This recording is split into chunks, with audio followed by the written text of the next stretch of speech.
राघव को अमानत मिल चुकी है, लेकिन उसके चेहरे पर बेचैनी साफ नजर आ रही है। वो जानता है कि अब सच छुपाना मुमकिन नहीं। उसके मन में एक ही सवाल घूम रहा है, क्या अनुपमा जोशी मुझे माफ कर पाएगी? वो फैसला करता है कि चाहे कुछ भी हो, अनुपमा को सारी सच्चाई बताकर ही रहेगा। जब राघव अनुपमा के सामने पहुंचता है, तो अनुपमा उसे देखकर सन्न रह जाती है। उसकी आंखों में सवाल है, गुस्सा है और कुछ न समझ पाने की उलझन भी। वो तड़प कर पूछती है, राघव, अब क्यों आए हो? क्या अपने गुनाहों का बोझ मुझ पर डालने? राघव कांपती आवाज में कहता है, अनुपमा, मैं जानता हूं कि मेरी बात सुनकर तुम मुझसे नफरत करने लगोगी, लेकिन मैं अब और झूठ नहीं जी सकता। सच बताना जरूरी है। अनुपमा चीख कर कहती है, जो कहना है साफ साफ कहो, और मत भूलो कि मेरी बेटी की तकलीफ की वजह तुम हो।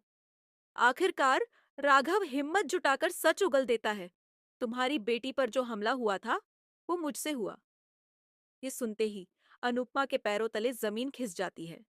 उसकी आंखों में आंसू आ जाते हैं, लेकिन वो खुद को संभालते हुए राघव पर बरस पड़ती है। तुमने मेरी बेटी को चोट पहुंचाने की हिम्मत कैसे की? एक माँ के दर्द का तुम्हें जरा भी अंदाजा है?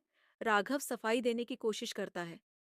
जिस घर में तुम्हारी बेटी गई थी, वो कभी मेरा था। मेरी पत्नी ने मुझ पर झूठा इल्जाम लगाकर मुझे जेल भिजवा दिया।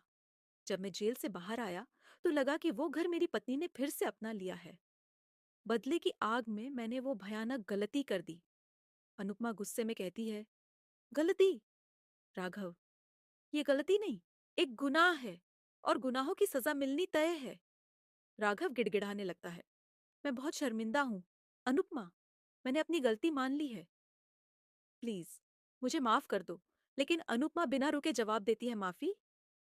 राघव, माफी तुम्हारे लिए नहीं है। मेरी बेटी की आंखों में जो डर है, उसका हिसाब तुम्हें कानून के सामने देना होगा।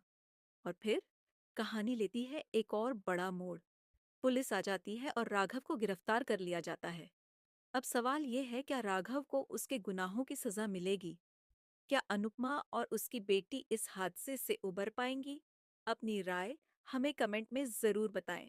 अगर आपको ये वीडियो पसंद आई हो, तो इसे लाइक करें और हमारे चैनल सीरियल ट्विस्ट को सब्सक्राइब करना ना भूलें।